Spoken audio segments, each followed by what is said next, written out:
Office से निकलकर शर्मा जी ने स्कूटर स्टार्ट किया ही था कि उन्हें याद आया, पत्नी ने कहा था 1 किलो जामुन लेते आना। तभी उन्हें सड़क किनारे बड़े और ताजा जामुन बेचते हुए एक बीमार सी दिखने वाली बुढ़िया दिखी।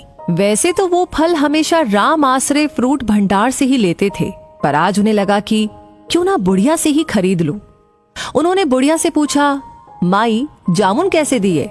बुढ़िया बोली, बाबूजी 40 रुपए किलो। शर्मा जी बोले, माई 30 रुपए दूंगा।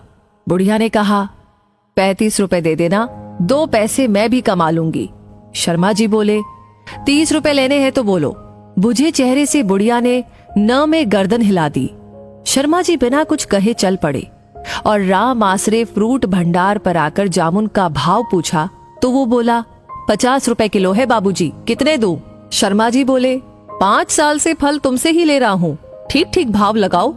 तो उसने सामने लगे बोर्ड की ओर इशारा कर दिया। बोर्ड पर लिखा था, मोल भाव करने वाले माफ करे। शर्मा जी को उसका ये व्यवहार बहुत ही बुरा लगा। उन्होंने कुछ सोचकर स्कूटर को वापस ऑफिस की ओर मोड़ दिया। सोचते सोचते वो बुढ़िया के पास पहुंच गए। बुढ़िया ने उन्हें पहचान लिया और बोली, बाबूजी जामुन दे दूं, पर भाव 35 रुपए से कम नहीं लगाऊंगी। शर्मा जी ने मुस्कुराकर कहा, माई 1 नहीं 2 किलो दे दो और भाव की चिंता मत करो।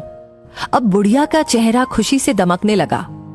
जामुन देते हुए बोली, बाबूजी मेरे पास थैली नहीं है।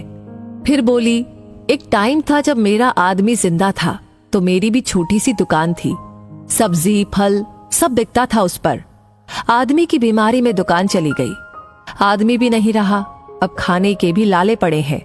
किसी तरह पेट पाल रही हूँ, कोई औलाद भी नहीं है जिसकी ओर मदद के लिए देखूं। इतना कहते कहते बुढ़िया रुआसी हो गई और उसकी आंखों में आंसू आ गए। शर्मा जी ने 100 रुपए का नोट बुढ़िया को दिया तो वो बोली, बाबूजी मेरे पास छुट्टे नहीं हैं।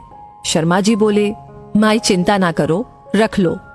अब मैं तुमसे ही फल खरीदूंगा और कल मैं तुम्हें 1000 रुपए दूंगा, धीरे धीरे चुका देना और परसों से बेचने के लिए मंडी से दूसरे फल भी ले आना।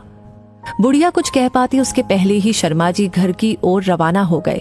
घर पहुंचकर उन्होंने पत्नी से कहा, न जाने क्यों हम हमेशा मुश्किल से पेट पालने वाले थड़ी लगाकर सामान बेचने वालों से मोल भाव करते हैं, किंतु बड़ी दुकानों पर मुंह मांगे पैसे दे आते हैं।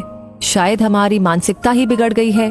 गुणवत्ता के स्थान पर हम चकाचौंध पर अधिक ध्यान देने लगे हैं।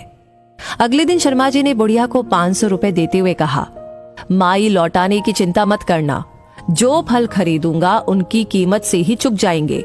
जब शर्मा जी ने ऑफिस में ये किस्सा बताया तो सबने बुढ़िया से ही फल खरीदना प्रारंभ कर दिया। 3 महीने के बाद ऑफिस के लोगों ने स्टाफ क्लब की ओर से बुढ़िया को 1 हाथ ठेला भेंट कर दिया।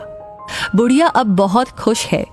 उचित खान पान के कारण उसका स्वास्थ्य भी पहले से बहुत अच्छा है। हर दिन शर्मा जी और ऑफिस के दूसरे लोगों को दुआ देती नहीं थकती। शर्मा जी के मन में भी अपनी बदली सोच और एक असहाय निर्बल महिला की सहायता करने की संतुष्टि का भाव रहता है। जीवन में किसी बेसहारा की मदद करके देखो, अपनी पूरी जिंदगी में किए गए सभी कार्यों से ज्यादा संतोष मिलेगा। वैसे इस कहानी के बारे में आपकी क्या राय है, आप क्या सोचते हैं? कमेंट सेक्शन में लिख कर के जरूर बताएं। लाइक कर दिया है तो इस वीडियो को ज्यादा से ज्यादा शेयर करें